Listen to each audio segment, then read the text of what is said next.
Locho sampo pagyo dashi pa tuche tempe trinle yarngoda pelge drolo zambe zebrache pande lame shabla solvade Omo a Guru Vajradara Sumatimo Nisha Sanekar Uta Vardani Shriban Varsa Manya Sarva Siddhi Hum Oma Guru Vajradara Sumatimo Nisha Sanekar Uta Vardani Shriban Varsa Manya Sarva Siddhi Hum Oma Guru Vajradara Sumatimo Nisha Sanekar Uta Vardani Shri Bhadra Varsa Manya Sarva Siddhi Hum Oma Guru Vajradara Sumatimo Nisha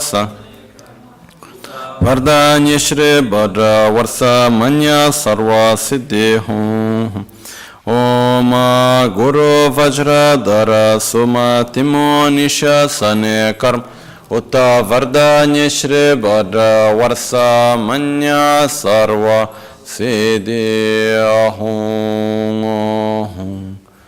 Pakyuke Kudan Dagi Lo Pakyuke Sundan Dagi Nga Pakyuke Tudan Dagi Ten Yerme Chikto Jingi Alo Makyuke Kudan Dagi Lo Makyuke sundan dagi nga, makyuke tudan dagi, ten yerme chikto jingi lo.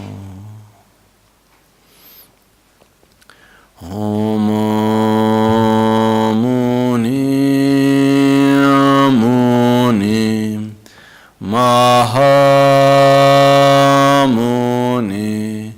Shakya Munye Swaha Om Muni Mahamuni Shakya Munye Swaha Om Muni Mahamuni Shakya Munye Swaha.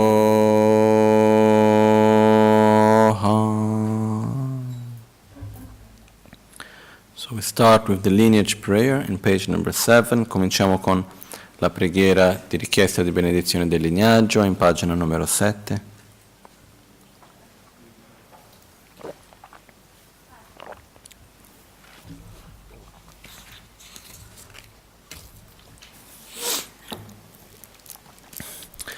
Oya namahaya mudraya lhundru kuisonge shaye suwa pe tambo sangye rikunso kyabda dorje chanche la sowa de gye danzin chiwa chepa dan jamninche chansen chongwa dan lamsonjo chagya chenpo ye chonyurto tobra jingelo shin ramjan chocho jikde na tu songe gyawa kebe ya kenra pakpa jambe la sowa de gyu danzin chiwa chepa dan jamninje chansen chongwa dan lamsonjo chagya chenpo ye chonyurto tobra jingelo yu janjo kawa chinjon dira tupten la tupwani beche Chechon losan trapa la sowa de gyu danzen chiwa chepa tam Cham ninje jansen chongwa dan lams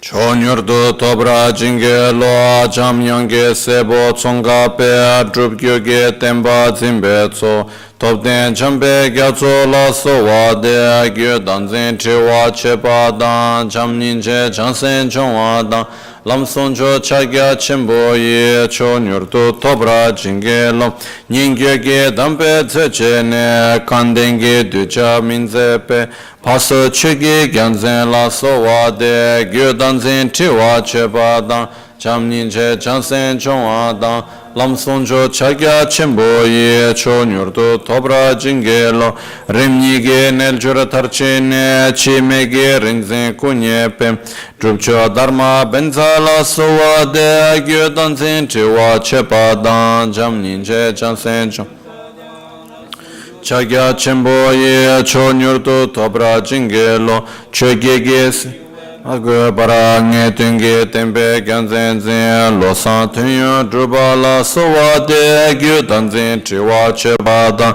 jam ninje chansen jongwa dan lam sonjo chagya chimbo cho nyurdo tobra jinge lo kusungge pocha nyamga wara ngormige karge drogunde kedro sangye yeshe la sowa de gyudan zen triwa chepa dan jam ninje chansen jongwa dan lam sonjo Chagya Chimbo Ye Cho Nyurtu Tobra Jinge Lo Je Lo Sangya We Temba La Gwen Te Dan Yerme Tam Cheken Jetsun Lo San Cheken La Sowa De Gyodan Zen Triwa Chepa Dan Jam Ninche Chansen Chongwa Dan Lam Sonjo Chagya Chimbo Ye Cho Nyurtu Tobra Jinge Lo Kade Gyo Tencho Ma Le Pa Tenchik Do Nyamle Tar Chimpa Drupche Ganden Gyaltsen La Sowa De Gyodan Zen Triwa Chepa Dan Jam Ninche Chansen Chongwa Dan Lam Sonjo Chagya Chimbo Ye Cho Nyurtu Tobra Jinge Lo Je Lo San Gyade Nimbe Chu Tsundrugi Nyambe Cho Nyepa Drube Gyaltsen Zimba La Sowa De Gyodan Zen Triwa Chepa Dan Jam Ninche Chansen Lam Sonjo Chagya Chimbo Ye Cho Nyurtu Tobra Jinge Lo Asabge Ge Tamcho Dutse Chu Kandenge Duchra Domke Pa Gyuchen Kuncho Gyaltsen La Sowa De Gyodan Zen Triwa Chepa Dan Jam Ninche Chansen Chongwa Dan Lam Sonjo Chagya Chimbo Ye Cho Nyurtu Tobra Jinge Je Lo Sang Chöky Gyaltsen Ye Lar Tendro Pedu Lek Jompa Jetsun Lo Sang Yeshe La Sowa De Gyodan Zen Triwa Chepa Dan Jam Ninche Chansen Chongwa Dan Lam Sonjo Chagya Chimbo Ye Cho Nyurtu Tobra Jinge Lo Je Sangye Ngöge Chen La Shin Lam Ningyo Samor Nga Nyepa Jetsun Lo Sang Trinley La Sowa De Gyodan Zen Triwa Chepa Dan Jam Ninche Chansen Chongwa Chagya Chimbo Ye Cho Nyurtu Tobra Jinge Lo Je Lo Sang Gyawe Ningyo Ge Tuen Nimbo Nyamlen Tar Chimpa Drupcho Lo Sang Namgya La Sowa De Gyodan Zen Triwa Chepa Dan Jam Ninche Chansen Chongwa Dan Lam Sonjo Chagya Chimbo Ye Cho Nyurtu Tobra Jinge Lo Lame Ningyo Damba Na Tuen Manur Tsewe Domze Pa Tinche Yeshe Tsinchen La Sowa De Gyodan Zen Triwa Chepa Dan Jam Ninche Chansen Chongwa Lam Sonjo Chagya Chimbo Ye Cho Nyurtu Tobra Jinge Lo Lam Tsang La Manur Tembe Ni Yong Tao Kundu Geze Pa Jetsu Ngawan Chamba La Sowa De Gyodan Zen Triwa Chepa Dan Jam Ninche Chansen Chongwa Dan Lam Sonjo Chagya Chimbo Ye Cho Nyurtu Tobra Jinge Pedambo Sangye Ngurmi Kara Yogyabo Chöky Minze Pa Penche Panden Yeshe La Sowa De Gyodan Zen Triwa Chepa Dan Jam Ninche Chansen Chongwa Dan Lam Sonjo Chagya Chimbo Ye Cho Nyurtu Tobra Jinge Lo Donga Ge Lam Sa Yonzo La Tse Chige Drube Tarsen Pa Kedro Ngawan Champe Sowa De Gyodan Zen Triwa Chepa Dan Jam Ninche Chansen Chongwa Dan Lam Sonjo Chagya Chim Tobra Jinge Lo Tenke Ge Tubwa Niba Shin Che Tsumge Gyaden Setse Gun Che Tsum Dharma Bhadra La Sowa De Gyodan Zen Triwa Chepa Dan Jam Ninche Chansen Chongwa Dan Lam Sonjo Chagya Chimbo Ye Cho Nyurtu Tobra Jinge Lo Mingme Ge Tsenche Mingme Tsum Sabyang Ge Kenra Jambe Shin yang chen drube dorje la sowa de gyodan zen triwa chepa dan jam ninje jansen jongwa dan lam sonjo chagya chembo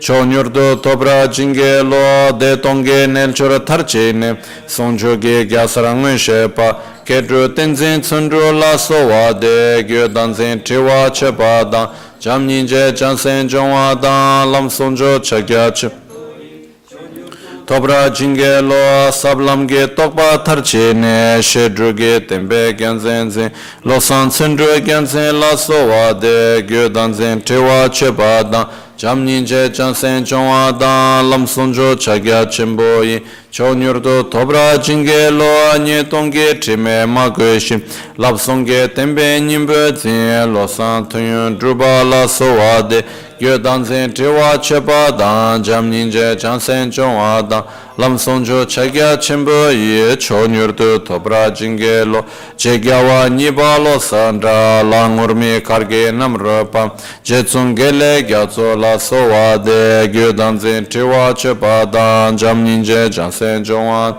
lam sonjo chagya chembo ye cho nyurdo tobra jinge lam zamda gyachen chöky zo gyödenge yonla sege pa tinchen dawan chamba la sowa de gyodan zen tewa chepa da lam sonjo jagya chembo ye cho nyurdo tobra jinge lo ati mege rikpe ge gyange tate ge lam sa sege pa kecho jingme wambo la sowa de gyodan zen tewa chepa da cham ninje jansen jongwa da lam sonjo chagya chembo cho nyurdo tobra jinge lo gun lo sangyawe ring lo cho shedruge pela datewa jetsun tembe drume la sowa de gyodan zen tewa chepa jam ninje jansen jongwa dan lam sonjo chagya chembo Chinge lo je jamge nyingge ditsi ro nyamdo ge londo cherge pa je tsung kunjo genzen la sowa de gyodan zen tiwa chepa dan jam ninje jansen jongwa dan lam sonjo chagya chembo cho nyurdo tobra chinge lo ngeme ge neso tseche to drup gyo ge tembe genzen zen drup che ngodro rapten la sowa de gyodan zen tiwa chepa dan jam ninje jansen jongwa dan lam sonjo chagya chem cho nyurdo tobra jinge lo pangto ge yunten tarse ne lekshe ge chojara dogurbe tanzik tindun gyatso la sowa de gyodan zen tiwa chepa dan jam ninje jansen lam sonjo chagya chembo cho nyurdo tobra jinge lo kien rabge ke gun tsuna no rimni ge drube kobanto penden tembe nima la sowa de gyodan zen tiwa chepa dan jam ninje jansen jongwa dan lam sonjo chagya chembo cho nyurdo tobra jinge lo drogun la jambe shenwange donga ge tembe genzen zen Trinley gyatso la sowa de gyodan zen tewa chepa jam ninje jansen jongwa dan lam sonjo chagya chembo ye cho nyurdo tobra jinge lo yon tupten longdo tambe chen mange gyawe gomba shin pewe Trinley dame la sowa de gyodan zen tewa jansen jongwa dan lam sonjo chagya chembo ye cho nyurdo tobra jinge lo chegyawa nibe tuge chu kandenge dechara pewe ni tinchen lo san yeshe la sowa de gyodan zen tewa chepa da jam ninje jansen jongwa dan lam sonjo chagya chem cho nyurdo tobra jinge lo chirtubden dakpo lo sandra gwante ye donga tola nga jetson tubden Trinley la so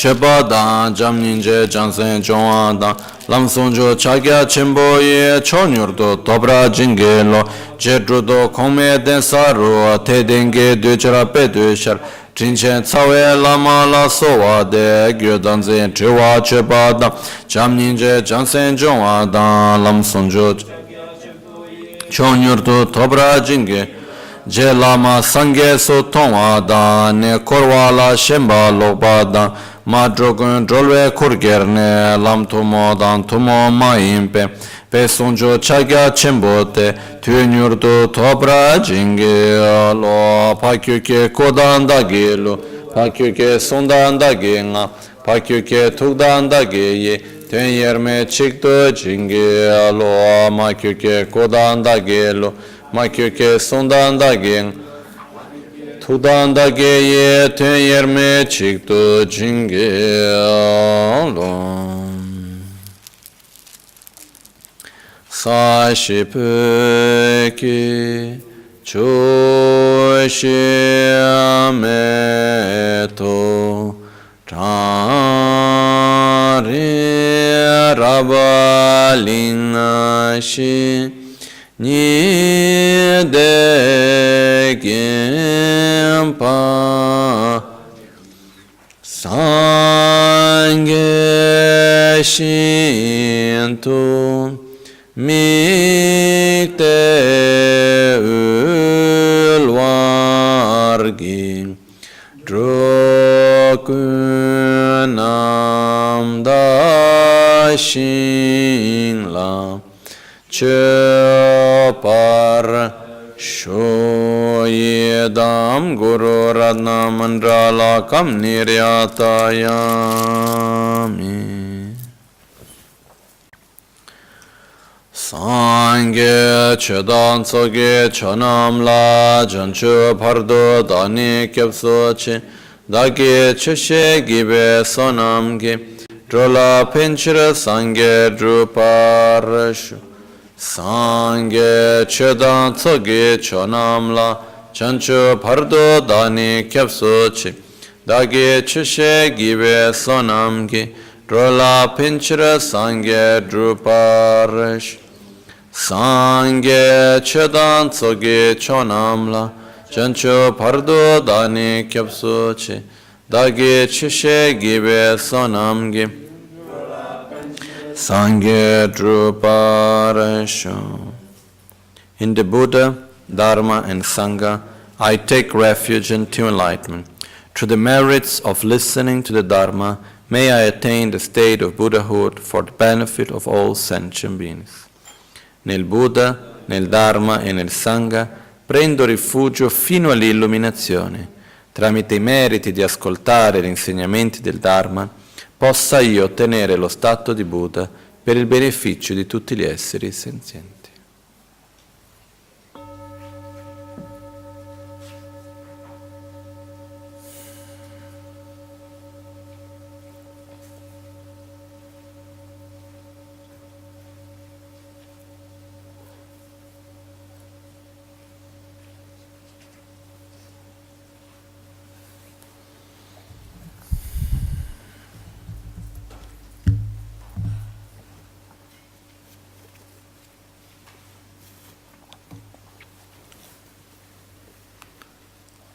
Buongiorno, good morning. Continuando come abbiamo fatto i giorni precedenti, parlerò oggi in inglese, per questo chi ha bisogno della traduzione, se per favore può prendere le cuffie di là, solo per facilitare. Ok, Francesco gentilmente farà la traduzione. So, in one of the sutras, Buddha said, Tani dagi goyanyin, dani dagi drayanyin. I am my own protector, I am my own enemy.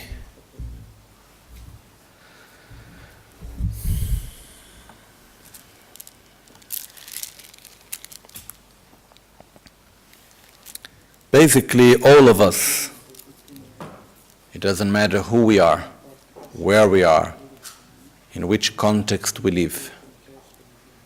We live under the same, let's say, laws of interdependence. There is no anything like, okay, there is no anyone who is privileged or someone who is treated in a way which is unjust by anyone. We are all exactly in the same situation, the same place. What makes the difference is the way how we interact with this interdependence in which we live. That's what is finally making the actual difference.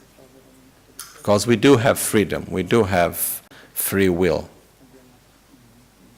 So, every action that we do, it interacts with all the rest that surrounds us. Every thought we have, every word we say, every choice we make for the future. In other words, the present is where we experience the past and experience the results of the past and create the causes of the future. We experience the past and create the future. That's what the present is about. Okay? So, according to our actions, according to our choices, we will direct our own reality. Okay? And we are all free to choose. We are all free in our actions, in the sense that no one can truly impose anything on us. What we can do is interact with each other constantly. This, yes. And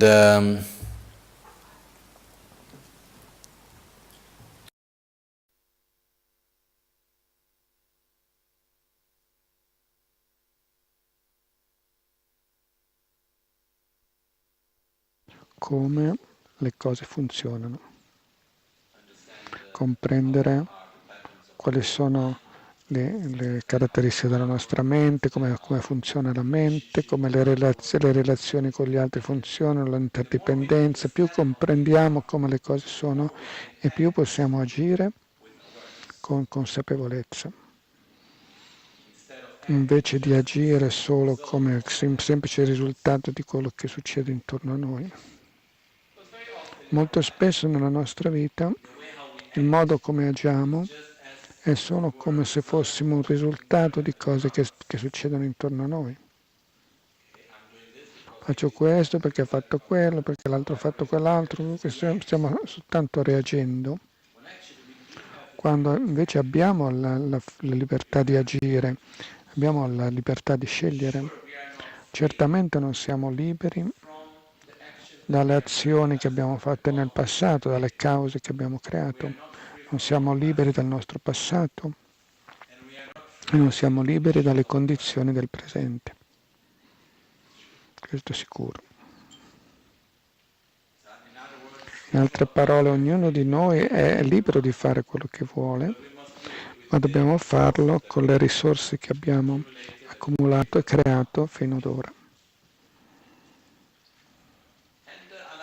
Is that we are free to do anything we want, but we are still responsible for its consequences. No? So, basically, if we take a Buddha, which is someone that lives in constant state of peace, in harmony with oneself and others, completely beyond any form of suffering, able to help and interact positively with others. And then if we ask, does a Buddha live under the same, let's say, laws of interdependence, under the same laws of physics? Yes, exactly the same. What is the main difference? A Buddha is constantly in a positive interdependence. By understanding exactly how everything is, he's acting constantly in a way that is positive. That's the main difference. Okay. So, why do we suffer? Ultimately, according to Buddha's teachings, is because we are not able to relate to reality in a consistent way, in a coherent way, with what reality actually is. Okay, I will make two very simple examples. I will oversimplify it, but still just to make it short. Otherwise we will stay the whole morning into that and not even open the text, okay? So I will oversimplify it, but we can have some idea of it. The reality in which we live, the world in which we live, it's impermanent, right? It's constantly transforming. Okay? Everything, these flowers that are here in front of me, since I have sat here today, actually they have changed.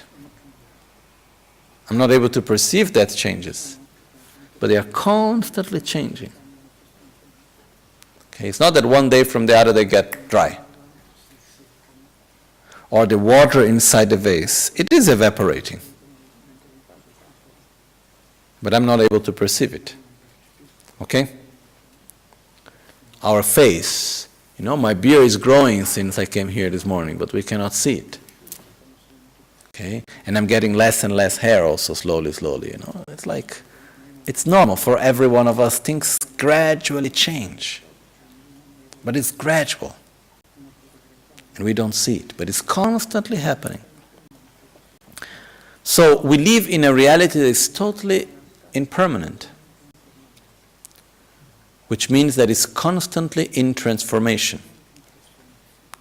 But still, when we look at things without analyzing them, how does reality appear to us? As being permanent or as being impermanent? When I look at the flowers, I close my eyes, I look again, what do I think? Is it the same flowers or have they changed? The same flowers. When I meet you and I will see you again after 1 week, who do I expect to meet? The same person. Okay. So basically what happens is that even though we live in a reality that is impermanent, and it doesn't take so much to understand it, still, even knowing it, it appears to us as if it was permanent. And what do? Oh, look at the flowers, they look like are the same, but actually they are not. Oh, I see you, oh, I think I'm seeing the same person, but actually you have changed. Are we aware of this process? No. What happens is that the impermanent reality appears to us as if it was permanent, and we believe in it. We grasp at it as if it was permanent. And what happens when suddenly the change is so big that our idealized image of that object cannot fit anymore, and then we see change? Do we see, it's changing? Or we can get upset?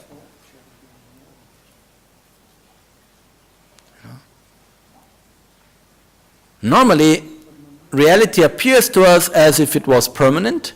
We grasp at it as if it was permanent. And when we see that it's impermanent, we get upset. Because it's not supposed to be differently from what I see. So you have changed, you were not supposed to change. The flowers got dry, they were not supposed to get dry. Whatever, things are not the same as before. That's because they simply exist, But can we see that we grasp at reality as being permanent when actually it is impermanent? And it creates a lot of suffering. Because there is attachment. For example, one manifestation of this ignorance. When something good happens, we expect it to be forever. Tell me one thing that can be forever, other than a constant state of interdependence of Buddhahood, of positive interdependence. But tell me, one thing that you can able to have nice, a pleasure, something that it remains forever. Good. Nothing. So what happens when the thing's finished? Then we get upset because in our mind it should be there forever. And on the other side, when something negative happens, what is the complaint or the worry that we listen very often? I cannot live like this forever. So whenever someone comes and say, I am in this bad situation, I cannot stay always like this. I truly think, don't worry. It will not continue always like this. or it can get better, or it can get worse. But like this, it would not remain. Things are constantly changing and transforming. That's nature. But we relate to reality in an inconsistent way, in a way that is not coherent with reality. Okay? Is it clear? Out of that, what happened? Attachment. Attachment to the reality as we think it should be. So I look at my face today, beautiful. Then after a few days I look and there is something different. How possible, you know? Or suddenly I see a white hair. I have a few white beards, not hair, you know? And then we find something, oh, there is something there, how possible, you know? I was not like that. You know? It's like trying to fight because the sun rises and after sets, you know? How come now there is no sun? A few hours ago there was the sun, you know? So, we get attached to our own idealized image of reality, how we think things should be. And then we get attachment. Then on top of that we still have desire. We wish things to be in the way how we want, even though we know they will not. We are quite strange, huh? Because we know that we are impermanent, right? So, we know that our appearance, our body generally will change, for example, the body. But it's like this is for everything, okay? And then what happened? We create an idealized image how we think we should remain, how we think we should be, and we do a lot to try to keep that way. And when we are not able to keep it, we get upset. When actually, it's just how things are natural. So the fact that we do not live in an harmonious way with how reality is, it generates suffering.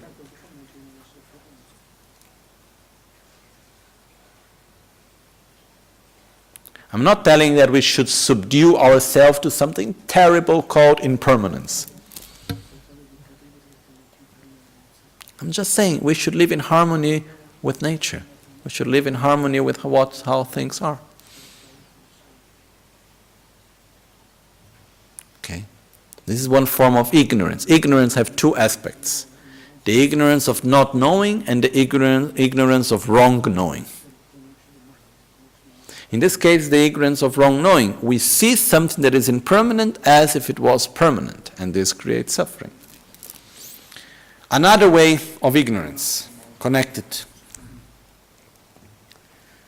Again, I will oversimplify it, okay? So maybe philosophically it's not really precise what I'm about to say, but to make it just like introduction, easy understanding, it's okay. None of us is able to experience anything independently of one's own self. Okay? Everything that we see, everything that we listen, everything that we touch, every thought we have, every object of our thoughts, it doesn't matter what we perceive. We will always perceive it through the lenses of our own self. We'll always perceive it through the experiences we have had, the education we received, the traumas we have, the state of mind in which we are, the emotion that we are feeling. All of this together, put together, make one pair of glasses, some lenses through which we experience reality, you know. Every moment. Sometimes it's green, sometimes it's red, sometimes it's blue, sometimes it's dark, sometimes it's light. And the crazy stuff is that we put our green glasses and we say reality is green. Everything is green. And then someone say, no, it's red. No, it's green. I'm seeing green, so it's green. So we do not take into consideration when we perceive reality that we are wearing glasses. In other words, external reality does exist. I'm not saying that everything is just in our mind, but external reality does not exist independently of internal reality. Okay, I'll make one example. We play a beautiful sound, or we play a sound. If it's beautiful or not, I don't know, depends for each one. But I play the sound.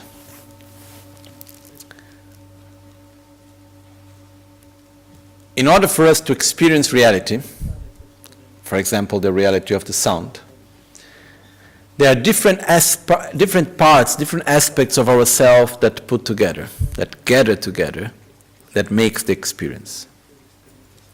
Okay? One part is called the sense object.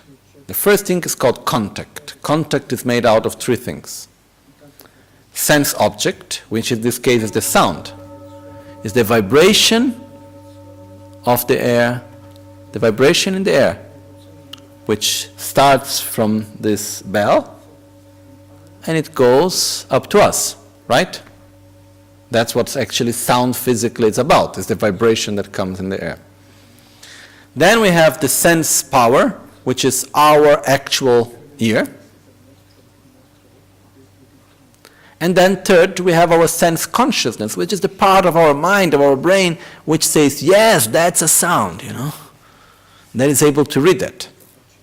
For example, what happens when we make anesthesia in English? Like painkiller?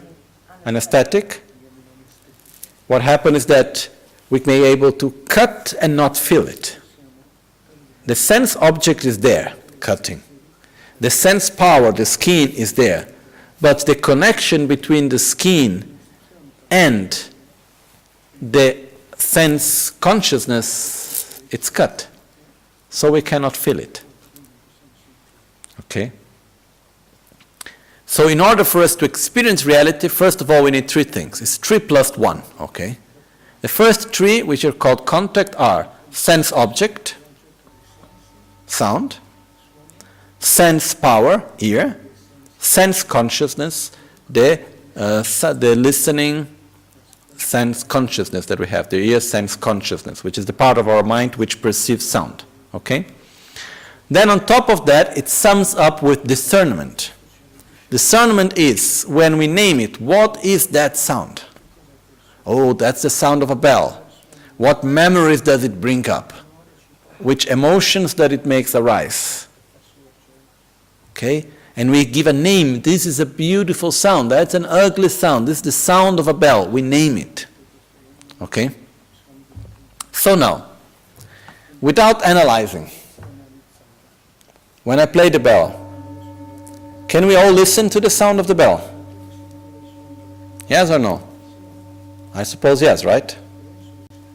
So, are we listening to the same sound or not? Don't worry about saying the wrong answer. Just without analyzing, what would you say? Yes. It's not that I'm playing here 30 bells, one for each one. No? It's one bell. We are all listening to the same sound, right? No? When I stop, we all stop listening. So it's the same sound. But now let's analyze it. The sense object.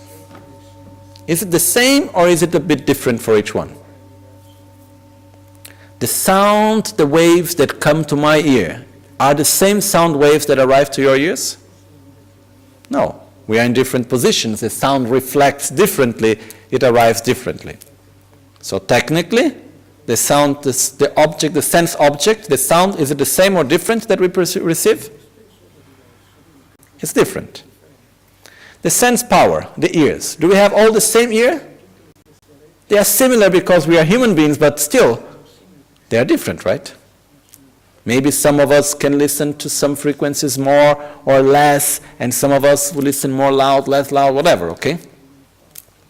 The ear sense consciousness. Is it same or different? It's different. The value that we attribute to the sounds, the meaning that we give to it, the emotions that it it raises and so on, are the same or different? Different. So how can we say that we are experiencing the same thing? The object is different, the sense power is different, the consciousness is different, and the value attributed is different, the discernment is different. So we are experiencing a total different experience. It may be similar, but as it's said in Tibetan, drana maing. Whatever is similar, by definition, is different. So we have a different experience of reality. Okay? So now, this brings us to the conclusion. We live in a reality that is subjective. Right? Nothing exists to us independently of our own perception, of our own imputation, of the value that we attribute of ourselves. Okay? The conclusion of that also is to say external reality does exist, but it does not exist independently of internal reality.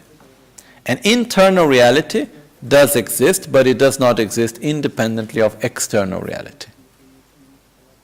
Okay? They are mutually dependent.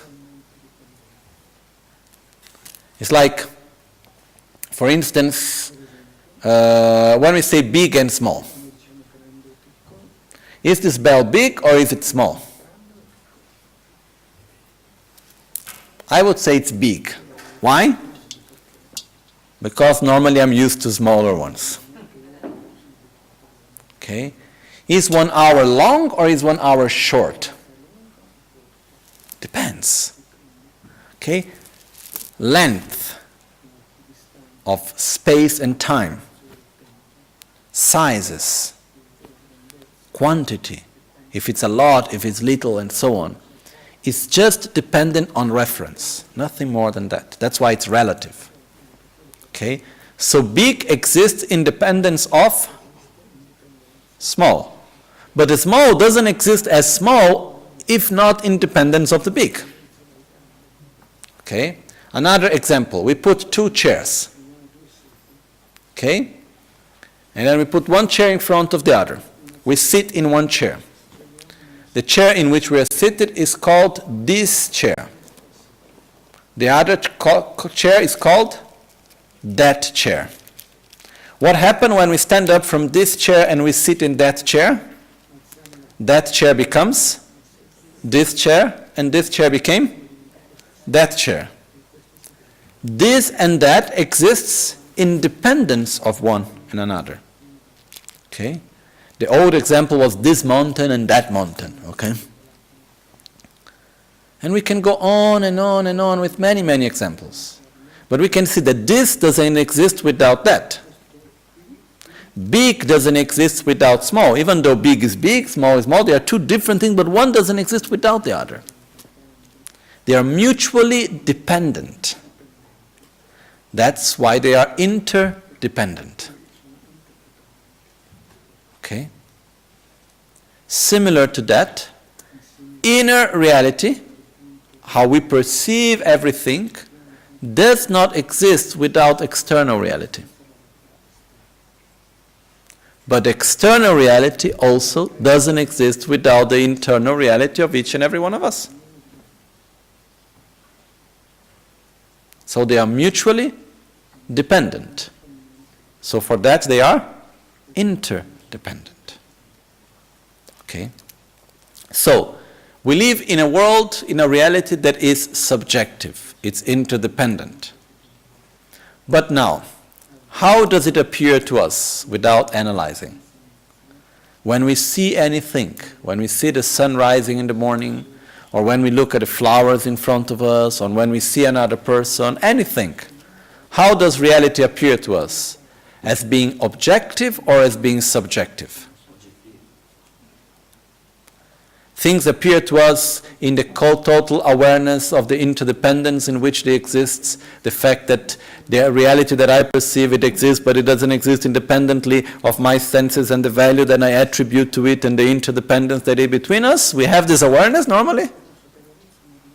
No. Normally we see reality, it appears to us as if it was objective, and we believe in it, and we grasp at it, and we act and we relate to it as if it was objective. Autonomous, independent, solid, inherently, intrinsically existent. Okay? To grasp at reality that is subjective as if it was objective is called ignorance. So we experience reality and we relate to reality in a way that reality is not. That's ignorance. And that's the root of all suffering. Because out of that comes selfishness. We see ourselves independent of everything. Because not seeing how we are mutually dependent to each other, to everything, not seeing how we are interdependent, we end up creating dependence. And we believe that we are independent, and because we are independent, we end up creating dependence. Which is, for me to be happy, I need this. For me not to suffer, I don't need that. We create a dependence with the world, but we believe that we are independent, that we are separated, that one thing has nothing to do with the other. And from that comes our obsession with self-gratification. From that comes attraction, aversion. From that comes attachment, desire, insatisfaction, arrogance, miserliness, anger, hatred, resentment, fear, anxiety, and by that, suffering. Okay? Now, the mind that grasps at reality in a way that reality is not, which is our root suffering. Is it a state of mind that is conceptual, or is it spontaneous? Did anyone ever taught us, oh look, that reality actually it is not interdependent. Reality exists in a very objective way. So we grasp at reality in an objective way because we were taught so, and is it a conceptual process or is it a spontaneous process? Actually we have both. Okay? But most of all it is spontaneous. Okay? The conceptual one is more easy to overcome. But we have it still, but I'm not entering into that right now. Okay? We have basically eternalistic views in which we see that reality exists independently of the observer. But that's from the materialistic, like the mechanicist view of Newton, of like this very materialistic view. It's a view that doesn't take into consideration interdependence, that is very strong on us, and there are other views also, but that's not the point right now. The fact is that the main cause, the root of our suffering, is our spontaneously born ignorance. The ignorance that comes spontaneous, that is within us, is not something that comes through a mental process of mental elaboration of ideas and concepts. Okay? So, our mind has a very particular characteristic, which is, it's a limitation of the mind, but very useful to us. We are simply not able, we were not programmed to, if we can use this word, to have two opposite thoughts at the same time. We are not able to directly, if we need to be more precise with terms, it says we are not capable of having two directly opposite modes of apprehension regarding the same object. Okay? For example, the example I always give, the water. the mind, I like water and I don't like water. Can we have it both at the same time?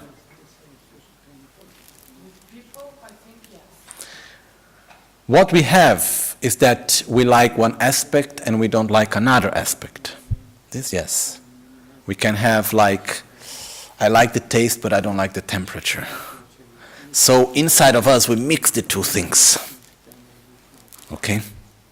So there are moments in which we are attracted and aspects that we are attracted, and there are aspects that we have aversion. And then when we put together we get a bit confused. This, yes. But this is because we have different aspects that come together. But when we put one specific thing, we are not able at that specific thing to say I like or I don't like at the same time. Or I like or I don't like. And we can change idea fast also. We can say I like, then a few seconds later I don't like, then we can say I like again.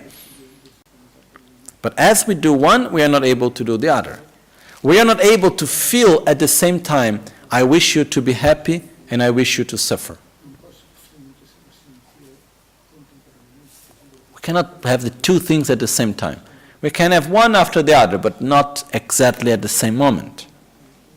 So, whenever there is states of mind that we want to change them, the only way of changing, of eliminating of one state of mind is by generating a directly opposite state of mind. There is one thing that we do sometimes which doesn't really work, is we try to block certain states of mind. We try to take it away. We try to throw it away. And this doesn't work. We need to put our energy into the opposite, into the antidote, into the direct opposite state of mind. And by that, naturally, we'll take that one out. It's like, if there is darkness, to take away darkness, we must put energy in light. As the light comes in, the darkness goes away. Okay? So, for me to eliminate ignorance, I need to develop a mode of apprehension, a state of mind, which has a direct opposite mode of apprehension than ignorance itself. Okay? If I develop this in a conceptual level, when I develop wisdom in a conceptual level, I will by that be able to block ignorance at a conceptual level. But because I am too used to it, as soon as I stop generating that state of wisdom conceptually, very soon what will happen? Ignorance will rise again, because it's more deep into us. We are very much used to it. So our ultimate objective is not to develop wisdom at a conceptual level. It's part of the process and it's necessary, but that's not the ultimate objective. For me to block ignorance, to stop ignorance, to overcome ignorance at a subtle level, I need to develop wisdom at a subtle level. For me to eliminate ignorance at a very subtle level, I need to generate wisdom at a very subtle level. Okay? Which means at a very subtle level of consciousness. Basically, we have three different levels of mind. A gross mind, which is the mind that perceives directly our senses. It's the mind that we say that normally is manifested. Okay? So I am feeling this, I am feeling that, I think about this. This is all gross mind. Okay? Then there is the subtle mind. The subtle mind is the aspect of our emotions, basically. It's a non-conceptual state of mind that is not manifested. So, for example, I can say to you, I am not angry. I am not angry. But I cannot say to you, I don't have anger. Okay? If we don't have anger, it doesn't matter what happens, we will never get angry. So where is the anger that we have but is not manifested right now? Our subtle mind. In the moment that comes a condition, it manifests. Doesn't take so much, it's quite easy. There are some minds which are more hidden. It's more difficult to make them manifest. Other ones are very easy to manifest them. So, basically, the subtle mind is the state of mind of our emotional, non-conceptual aspects of ourselves, which are not manifested. That's called the subtle mind. Okay? And the very subtle mind is the mind that goes from life to life.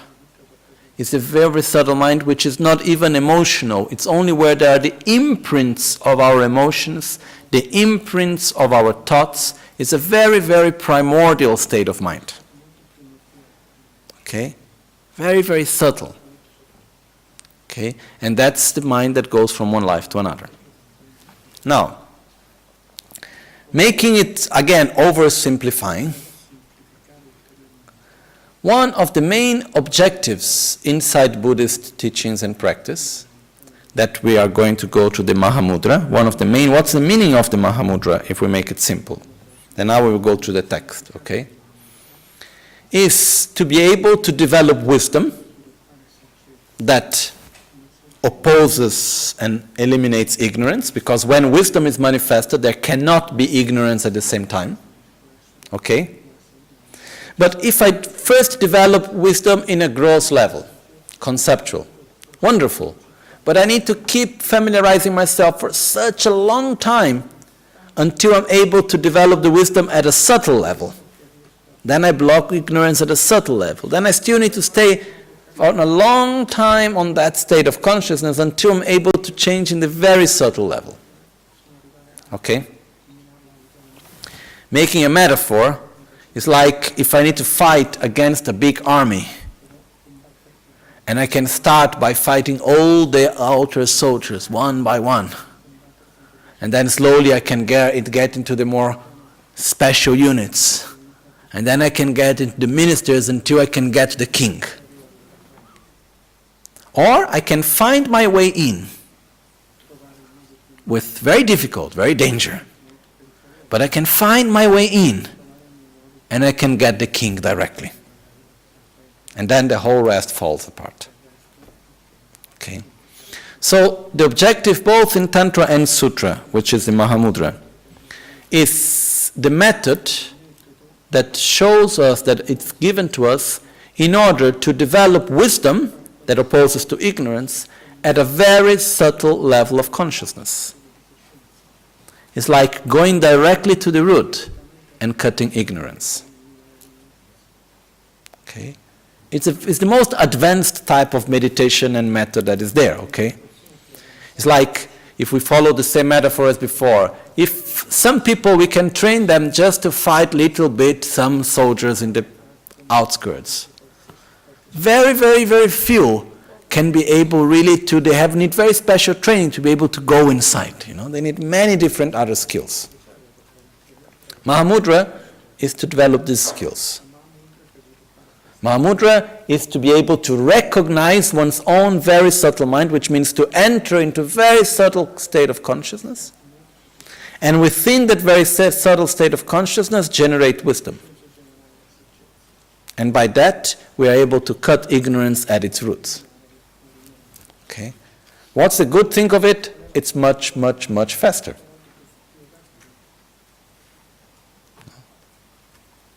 It's like if we want to reach a very high place in a mountain, and we have two choices. Or you go up through a cliff, or you walk through many, many, many, many, many kilometers road. If we are prepared, if we have the techniques, if we are ready, we can climb. Otherwise, better walk. Right? Okay? Mahamudra is the technique of climbing. How can I get up there? Okay? That's why it's so much being praised by so many masters of the past as a quick path to enlightenment. Okay? And the theory behind, again I'm oversimplifying, but the theory behind is a technique to allow us to realize the true nature of reality, which is wisdom, in a non-conceptual state with a very subtle mind. And by that we cut off the root of ignorance. Because we develop a direct opposite state of mind to ignorance at a very subtle level of consciousness. Just to generate a very subtle level of consciousness, there is nothing special about it. We all enter into subtle level of consciousness in different moments of our lives. Panchen Losang Chöky Gyaltsen explained this so clearly in the Daksin Shaktip, in the discussion between ignorance and wisdom, which is an introduction to Mahamudra. And he puts very clear, he says, if simply entering into a very subtle level of consciousness will be the key to eliminate ignorance, every time that people experience orgasm, they are entering for a very short period of time in a subtle level of consciousness. Whenever people die, they enter into a very subtle level of consciousness. So life after life, they should get better, right? The more people experience a subtle level of consciousness, they can do this through meditation, they can do this when fainting, they can do this when having sexual union. So then, almost the whole world would be quite developed if it would be like that. But the truth is the following. Whenever we enter into a deeper state of consciousness, our mind follows the last thought that we had in the gross level of consciousness. So when we die, our last thought, our last emotion in a gross level will direct our subtle mind and will direct our very subtle mind. That's why it's so important, the state of mind in which we die. When we fall asleep, the same thing. When we enter into any form of subtle level of consciousness, the state of mind in which we do will be the same. So if I enter into a deeper state of consciousness with a mind of attachment, what am I familiarizing myself in a deeper level? With attachment.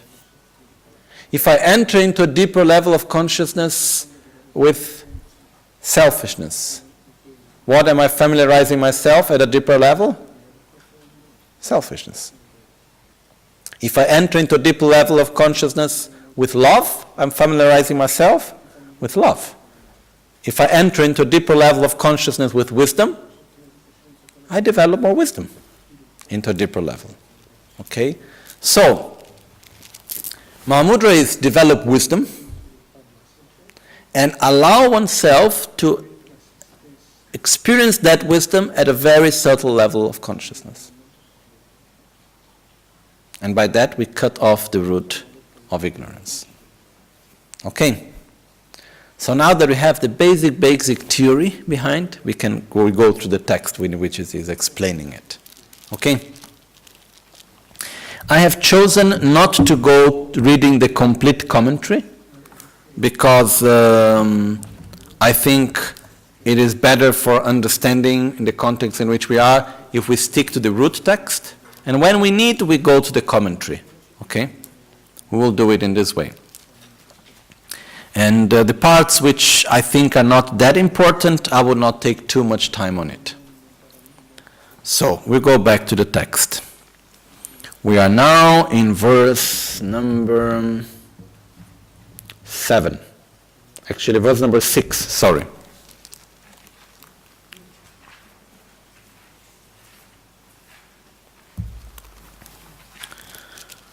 Möshi chagya chembola shetsul mangtu dugna yang donga yewe ni suye. As for the actual Great Seal, because before talking about the actual Great Seal, we first went through the introduction. Although there are many ways of asserting Mahamudra, there are two when divided according to the sutras and the tantras. So if we put all the forms of meditation of Mahamudra together, they get combined into two, which is according to sutra and according to tantra. Okay? These are the two main ways. And here we will go through both of them. I think this is quite clear, right? When we go through Buddhist teachings, mainly we could divide the Mahayana into Vajrayana or Sutrayana, which means Tantra and Sutra. Okay? One of the main differences is because the Tantra part, it takes into consideration the whole part of our own energy. One thing, is there anyone that, where are the booklets? This? So I think there are some people that need them. Okay, thank you. Ok, here. Ana, você tem livro? Ok, está lá também. Ok. So, it's mainly according to Sutra and to Tantra. One of the main differences is that in Tantra, it takes very much into consideration the body, which means it takes very much into consideration our subtle energies and how to use the body to help to direct the mind. This is one of the important issues that is also there. There is no any difference between Sutra and Tantra regarding the state of mind, regarding what is wisdom. Wisdom is wisdom. What changes is the way how we develop it, the inner state in which we develop wisdom. Okay? And in Tantra there is more the using also of the body together. But I'm not going to go into many details on that right now. So the text says, as for the actual Great Seal, although there are many ways of asserting Mahamudra, there are two when divided according to the sutras and tantras. The later, let me go to Tibetan again. Chima dorje lunila netu nunso tapkepe jungwe de chen weselte sarahada ludrupshab naro mitri chakchen te drumning korne tembayi lame gyute yangni ying. Okay. The later, which means according to Tantra, is the great bliss clear light, mind manifested by such skillful methods as penetrating the vital points of the subtle Vajra body and so forth. The Mahamudra of the traditions of Sahara, Nagarjuna, Naropa and Maitripa is the quintessence of the Anuttara Yoga class of Tantra as taught in the 7 texts of Mahasiddhas and the 3 core volumes. So, where are the references that we have to Mahamudra according to Tantra?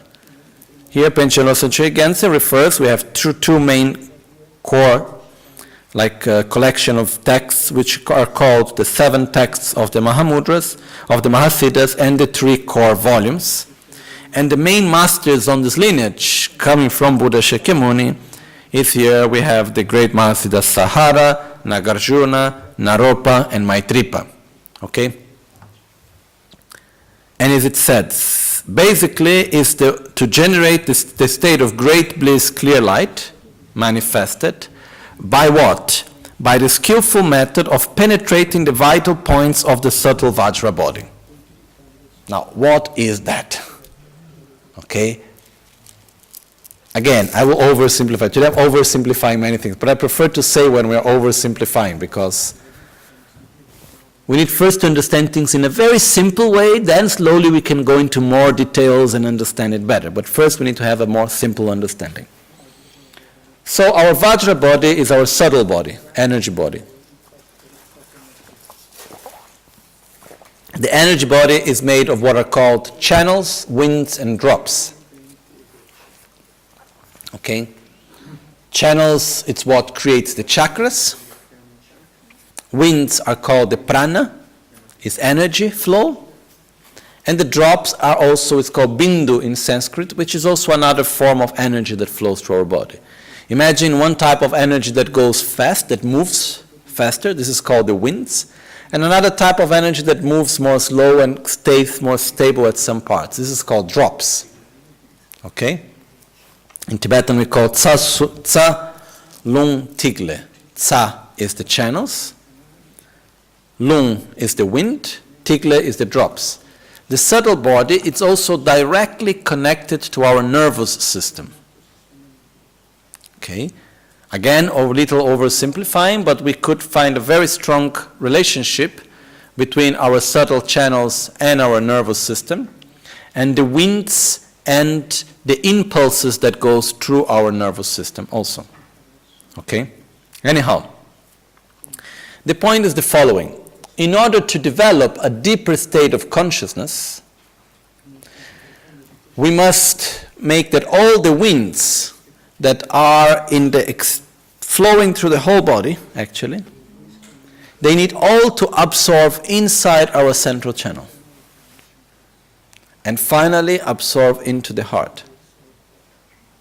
Okay? This is what happens when we die. This is what happens not at such a strong level, at a weaker level when we fall a deep sleep. This is what happens at a little stronger level when we faint. And this is what happens in a very fast and an instant when a person experiences orgasm. Is that there is an instant of like blind spot. Like no perception of senses. This is when actually all the winds absorb inside the central channel. Okay? So technically, by absorbing the winds inside our central channel and from our central channel absorbing at our heart, where there is what is the so-called indestructible drop, this will naturally generate a very subtle level of consciousness, which is called clear light. Okay? Clear light is the name given to the very subtle mind that goes from life to life. This is called clear light. Okay? So, true meditation in Tantra, what is Mahamudra, like the essence of Mahamudra? Is later, in Mahamudra according to Tantra, is a greatly blissful clear light, which is the mind of clear light within the state of great bliss. Now, when we experience bliss, pleasure, we can observe any form of pleasure. The pleasure of drinking water. The pleasure of listening to something beautiful. The pleasure of touch. Any type of pleasure. Okay? Is it a conceptual or a non-conceptual experience?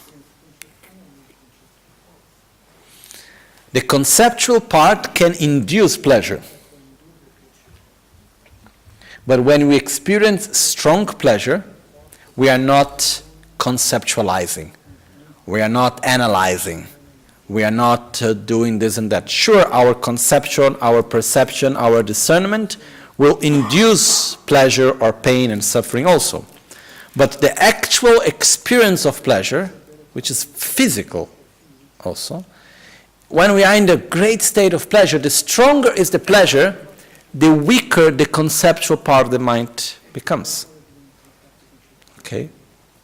When we have very strong pleasure, we are not able really to think so much rationally. That part of the mind simply shuts off, basically. Okay? So basically what happens is that pleasure is a state of mind, a very strong state of mind, that it naturally takes us out from the gross mind of conceptual thoughts and brings us to a more subtle level of consciousness. And the state of pleasure, it's a very, very powerful state of mind. So, in Tantra, the objective is to generate pleasure, because also the state of pleasure, it has the tendency to induce the winds to go through the central channel also. So, the objective is to generate a very subtle mind within a very strong state of pleasure, of joy, of bliss. Okay? And with that deep state of bliss, to realize the true nature of one's own self and reality. Okay? So how to do that? First, generate the mind that realizes the true nature of reality in a gross level, and then induce oneself through bliss to a very subtle level of consciousness of clear light. Okay? And we do that by what is called penetrating into the Vajra body. Okay? As it's said here, penetrating the vital points of the subtle Vajra body and so forth. Which means penetrating here means allowing the subtle energy winds to enter into our subtle body and gradually absorb inside our central channel. Okay? Now again, this is oversimplifying, but this is what is done in the meditation of Guhya Samaja, what is done in the meditation of Hiruka Chakra Sambhara, and other practices of Tantra, through which one induces oneself into the state of clear light. Okay, this is what is called the completion stage, part of the completion stage. Okay. All the meditations that we do in Tantra of visualizations, of seeing oneself as the Buddha and the mandala and all the faces and arms or whatever, all the other part, this is part of the generation stage. This is just preparation. Okay. The actual completion, the actual practice is inducing oneself into a very subtle level of consciousness. Okay? Now we are not entering now how to do that and everything else. That's, it's a very vast and profound subject. But we're just now making a short introduction to Mahamudra itself. Then it will go into more details after. So, just at least we need to read and have some understanding of what we are reading. So it says, the later is, the Mahamudra according to Tantra is the greatly blissful clear light mind manifested by such skillful methods. How this mind is manifested? By such skillful methods as penetrating the vital points of the subtle Vajra body, the subtle body, and so forth, where the winds absorb into the subtle body. The Mahamudra of traditions of this comes from Sahara, Nagarjuna, Naropa, and Maitripa. This is the quintessence of the Anuttara Yoga Tantra, which is the highest class of the teachings of Tantra. Mahamudra is the essence of it. And it is taught in the 7 texts of the Mahasiddhas and the 3 core volumes. Okay. This is the very brief part introducing Mahamudra in Tantra. Then it continues. Ngama Geshe Thubten Trinley ngende tongni gomsulte dile shembe tarpelam meche pakcho ludrup sum. Dirni tei gompashin. Dirni tei gompashin chagya chembo tripote semge ngodro jebetsul Ganden Lama Songshin Je. Lengchi Kejur Kauma. Okay.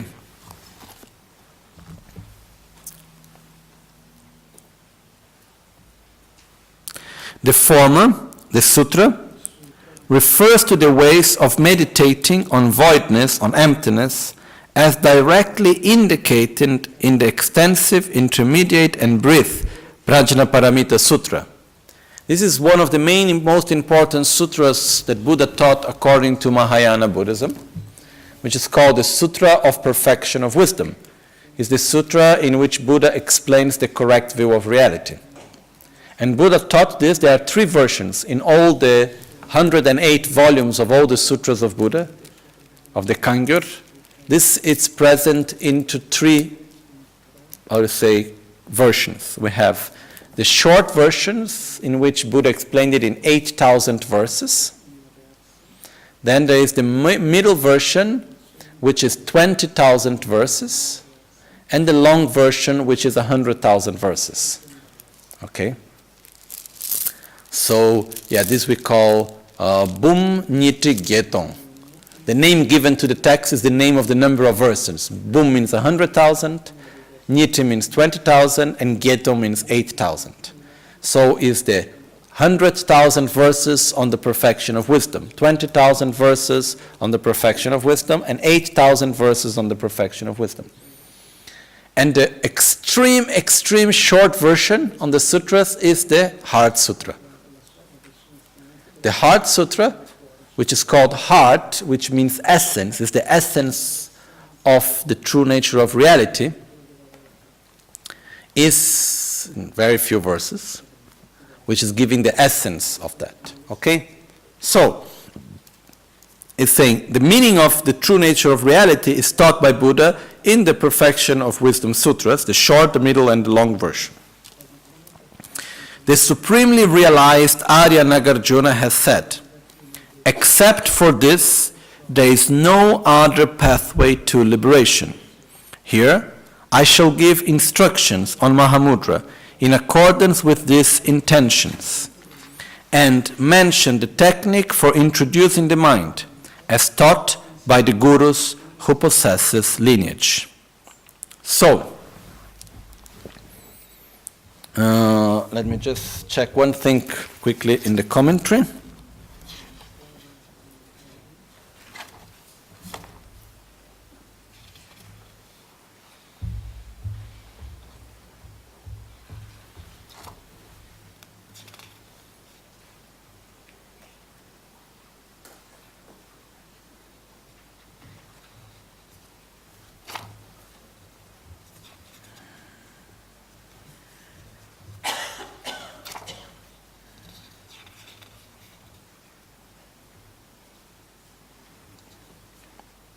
Yeah.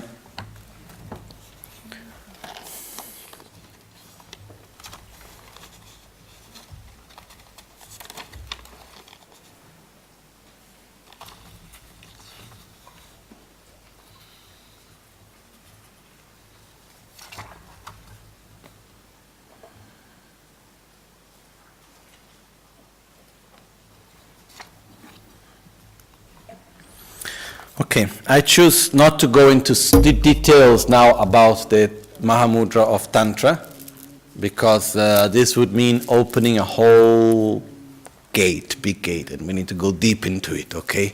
So we just look from outside and we see more or less, we introduce what is inside without opening the door right now, okay? As the text says, the previous one, the former, which is according to Sutra, it is basically taught as in accordance with the Perfection of Wisdom Sutra. And as Nagarjuna said, there is no other path to liberation other than this. This is also in accordance to Tantra, actually, which means there is only one correct view of reality. It's not that there is one correct view of reality, one emptiness for Sutra and one emptiness for Tantra. Emptiness is emptiness. The main difference between Sutra and Tantra is the state of mind that realizes emptiness. In Tantra, there is the use of great bliss. And this is done through the process of the absorptions of the winds, through the use of the body, the subtle body, into the central channel. In the Sutra, it has a more, let's say, conceptual process. But the nature of reality is the same. Emptiness is always emptiness. It makes no difference. And this is the nature of reality as was taught by Buddha at the Perfection of Wisdom Sutra. So, why there is no other way to liberate oneself from samsara other than the correct view of reality? Because the root of ignorance, of the root of suffering is ignorance. So I cannot eliminate ignorance without developing wisdom. Wisdom is the mind that realizes the true nature of reality. Okay? So, this is the only doorway to go to enlightenment, to go to liberation of suffering. There is no other possible way.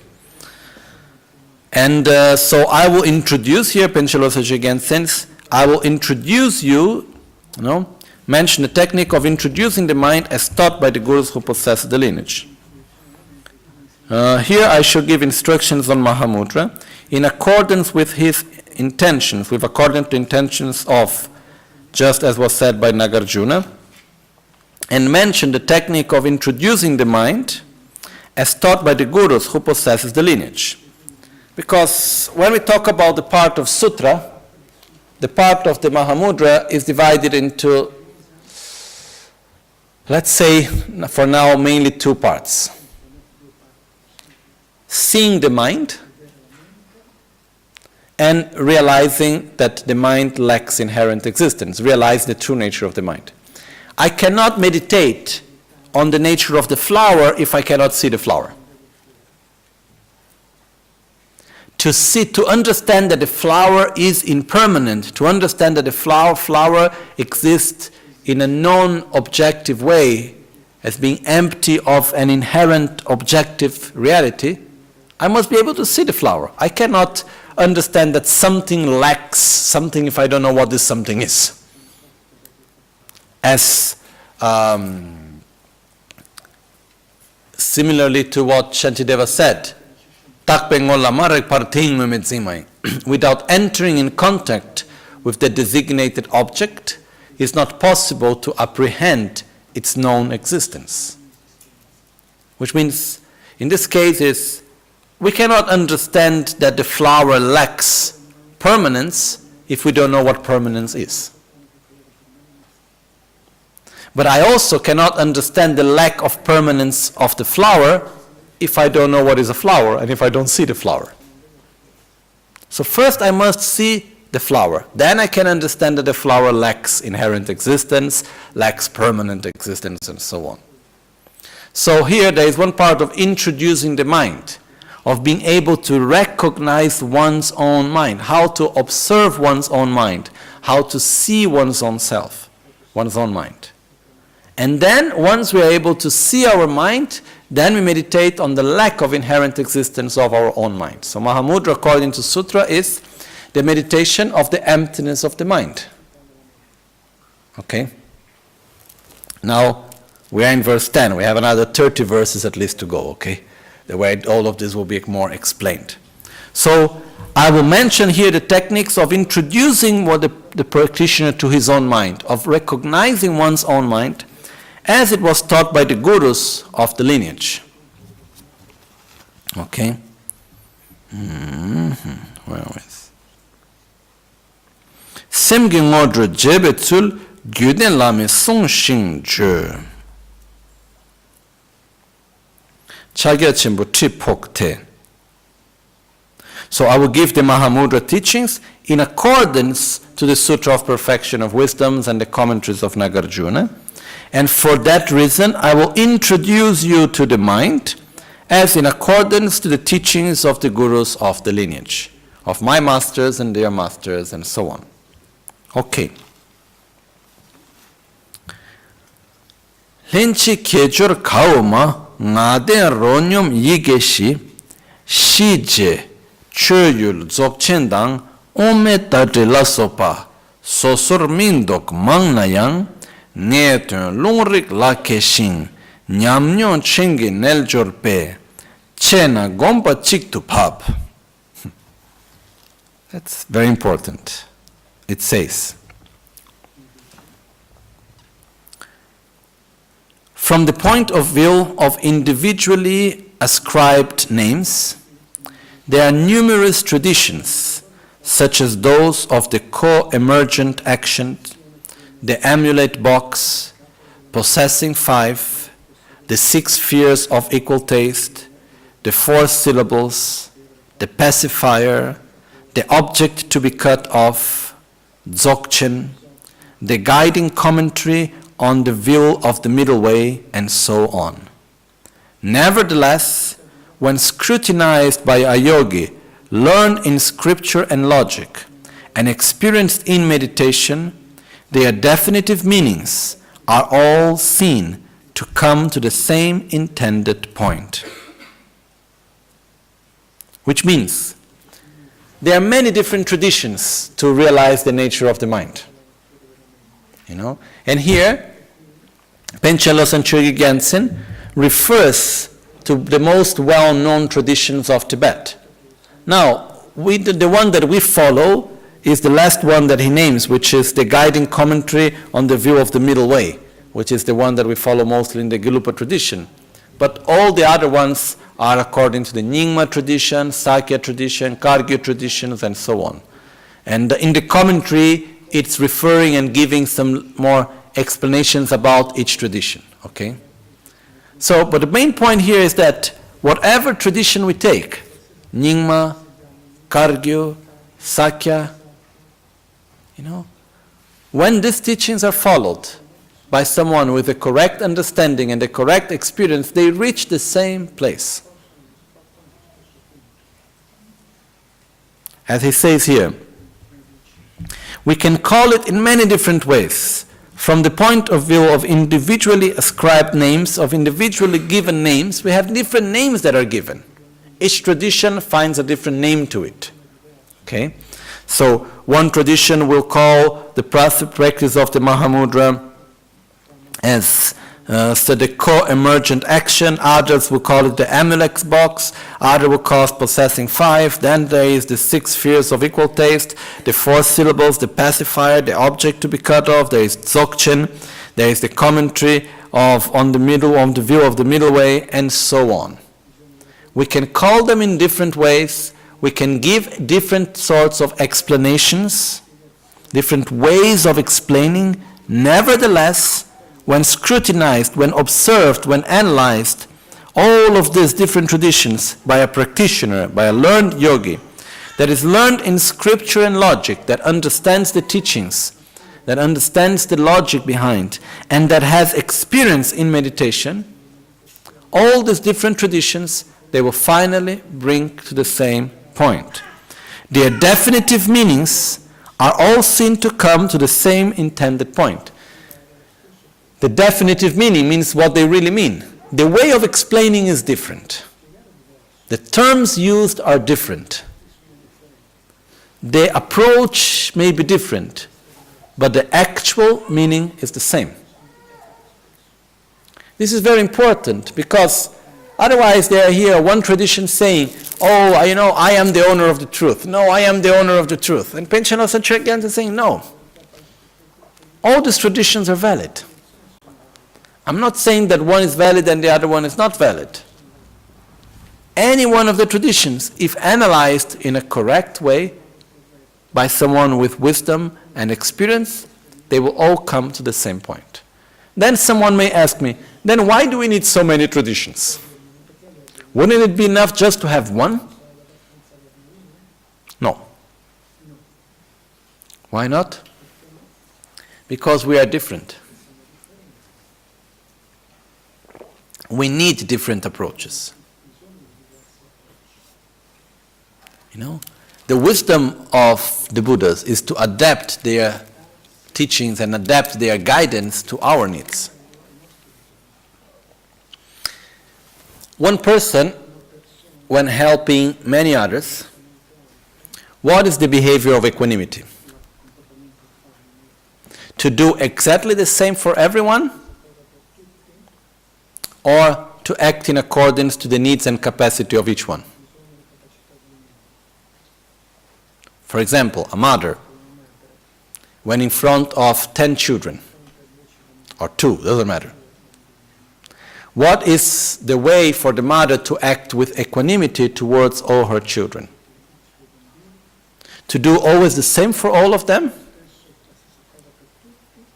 One candy for all. One scolding all. Or the way of equanimity is to respect the needs and the capacities and the mentality of each and every one and act in accordance to their needs with the same love to all of them, but adapting herself to the needs of each one of them. That's the real form of equanimity. Because what one needs is not what the other needs. And if I give the same to all, for one will be the right thing and for the other will be the wrong thing. So this is not equanimity.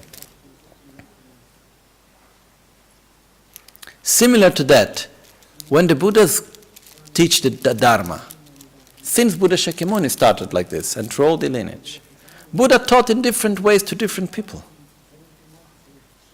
Just one example we gave the other day. When teaching refuge, to some people Buddha said, to take refuge, you just need to recite. I take refuge in the Buddha, I take refuge in the Dharma, I take refuge in the Sangha. Don't need to think anything special, just say it. That's the real refuge. And to some other people, Buddha said, what you say, it really doesn't matter. You need really to think deeply and feel it from your heart. And then we say, but this is contradictory. There is a word in Italian, which is ni. I don't know if it's a real word or an invented word, but it's used sometimes, which means yes and no at the same time. Okay? So why? If we just look it is contradictory. In one case, it's saying the important thing is only what matters is what you say, the other thing is what matters is what you think. But truly they are not contradictory because one takes to the other, and they are complementary. Because for those that are not ready to develop the state of mind, by reciting it again and again, gradually they will be ready to develop the state of mind. They will be induced to that state. No? So Buddha, he taught in accordance to the needs and capacities of each one. And the masters that came after him, they did the same. Each one adapting to their own disciples. Because one of the roles of the master is to adapt the teachings to the disciples, so that he can guide them in the best way, without losing the essence, without losing the meaning, and so on. But he needs to adapt. So why we have so many traditions? Because during the centuries, the masters were adapting the teachings and the path to their own disciples. They were doing exactly what they were supposed to do. And because we are different, there were different approaches and different ways of explaining. But as long as they kept purely the meaning, they all take to the same place. Okay? So one thing which is very, very important, and I say it because it's not always taken for granted. As Atisha said in the jewel garland of the Bodhisattva, respect all traditions and follow the one you prefer with determination. You know, I don't think one tradition is superior to the other or better than the other. I know that I fit well in the tradition that I am. And each tradition has its own coherence, its own beginning, middle, and end, its own way of approach. That's why I can learn from all, but I don't think it's so good to mix too much, you know. We should be open to learn from all, but we should follow a path from beginning to end. So, please be careful not to develop any form of spiritual arrogance. It's quite sad when we see that. I give you one example of spiritual arrogance that I felt one time in this trip. Luckily I could see it. I was in Nepal, in one restaurant called Fire and Ice, which at the time was the only place where you could have some Western taste food like a nice pizza. So I was living in India, and when I would go to Nepal, I would really enjoy going there. So one day I was by myself. I think I was 15, 16, something like this. I was by myself, sitting there, eating the pizza. And then, in front of me, there were two men, one more Western face and one more Oriental, like Japanese sort of face. And they were all, both of them, they were dressed with, jacket and tie, and they were like very business style. And, and then as I was there, I had a thought of arrogance, of spiritual arrogance, which is terrible. My thought was, I look at these two men and I said, I just thought to myself, poor guys, you know. Like they're completely trapped into just making money and completely taken no spirituality at all or whatever. I saw myself with superiority towards them. No? By the way, how they were dressed, by whatever stupid idea. Okay. And then, as I was there, came one bee. Very grateful to this bee, you know. This bee came and started flying around me. And when the bee came near to me, I didn't react so nicely. I was like moving a lot and trying to avoid the bee. And then the bee moved out and went around these two guys. And the bee was around them very near and they were stable. They were not moving, not even 1 centimeter, you know, out of the bee there. And I looked at that, and that image showed me my arrogance. And I said to myself, who am I to judge others? Who am I to judge? Just because of the clothes, just because of the external appearance, we don't know what is inside the mind of everyone. We don't know what is really inside. So stop being stupid, you know.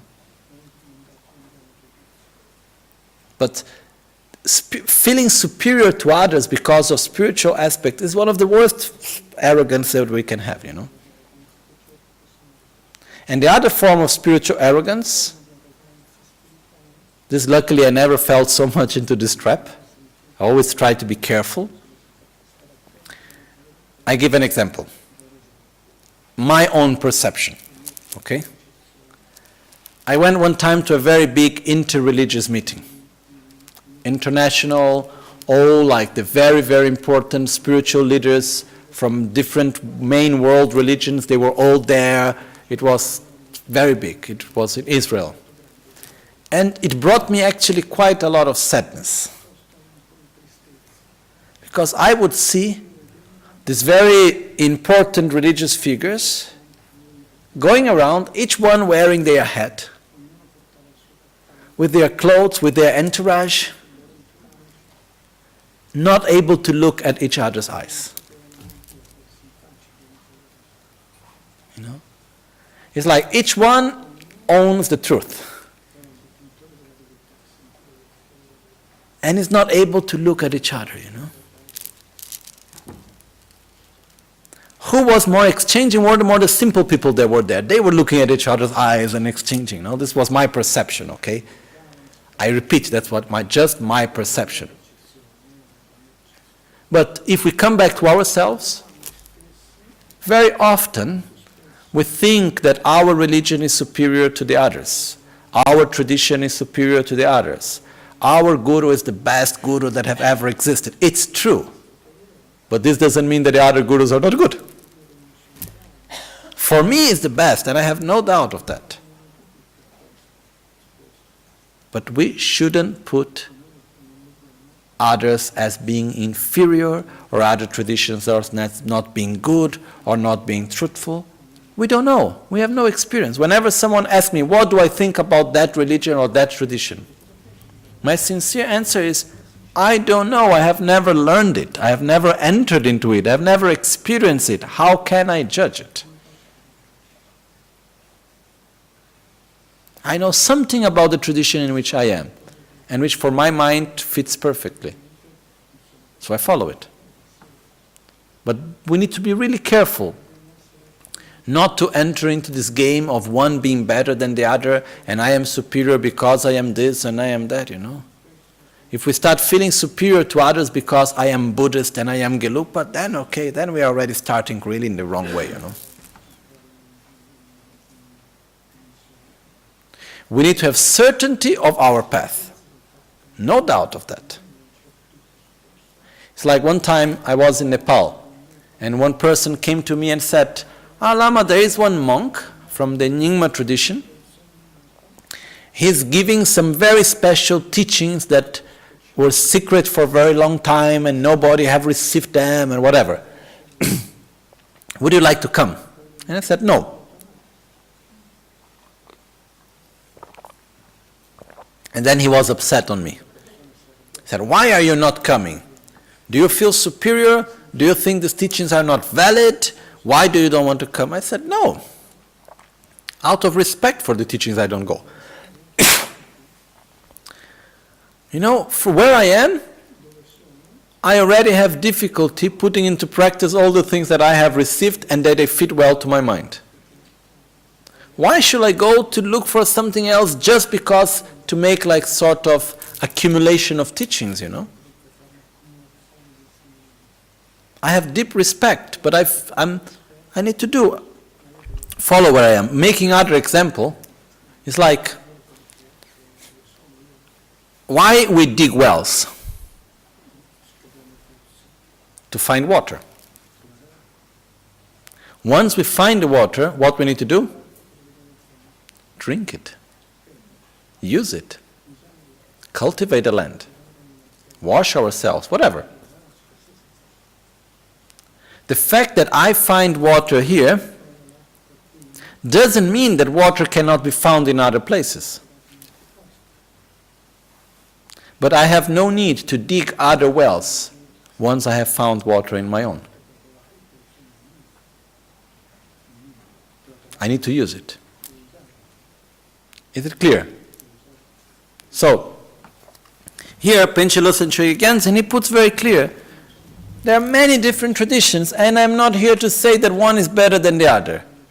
When they are really practiced well and looked with a correct attitude and understanding, a practitioner in any of these traditions, when he practices with a correct understanding, a correct logic, and a real experience of meditation, he will get to the same point, independently with any of the traditions that he is in. I think this is quite clear, right? Okay. In the commentary there are more details about each one of these traditions, but I think we don't need to go through that.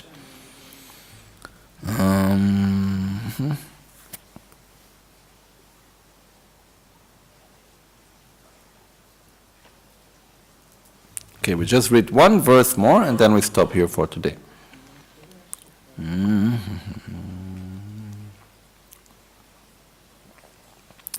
Tena dila tagun dila ta tokne gompe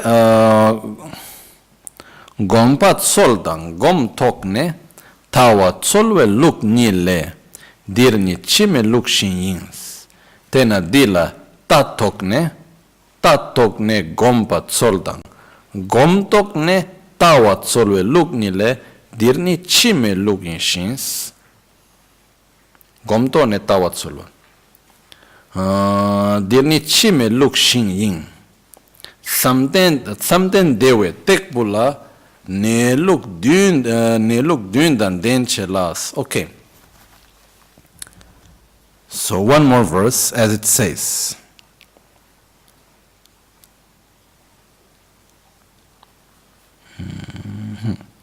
Verse 12c and d. It says, of the two main techniques, I think there is some problem in translation here, 1 second. Tena dila tatok ne gompet soldang gomto ne tawet sol luk niles dinichime luk shins.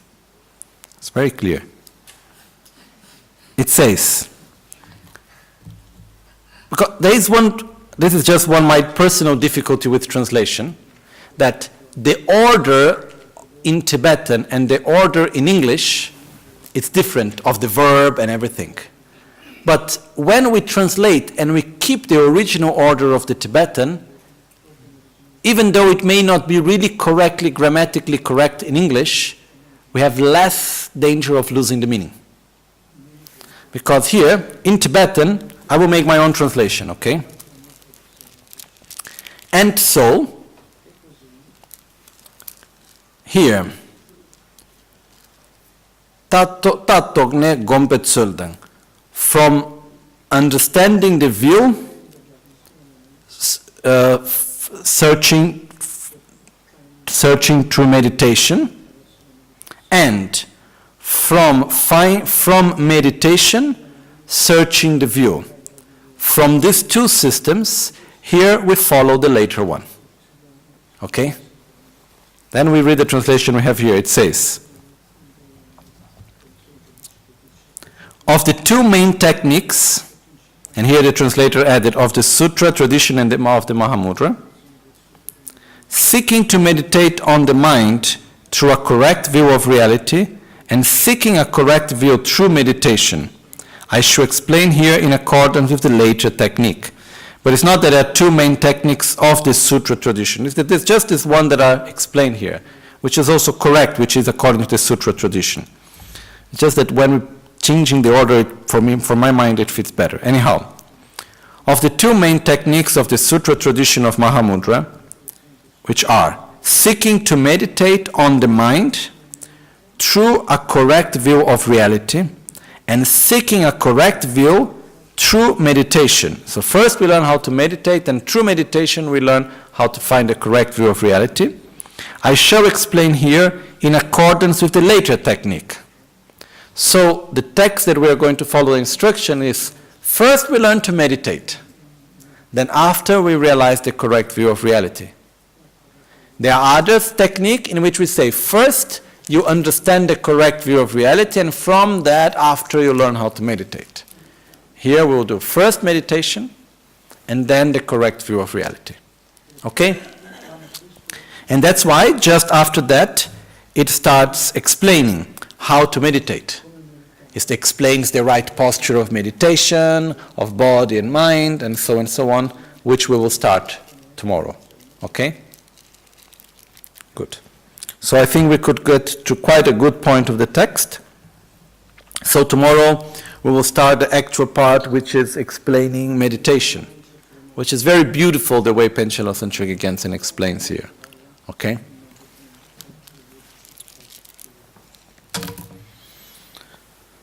Jetsun lame kutse rapten chi namkar tinle chochur gepa dang losan tempe dreme sasumgi drove munsel tatu ne gyurchi nimo delle tsendele nime kuyan delekshin ninsen taktu delekpe Concho sumke jingelo, concho sumke ngodrup sol, concho sumke trashisho.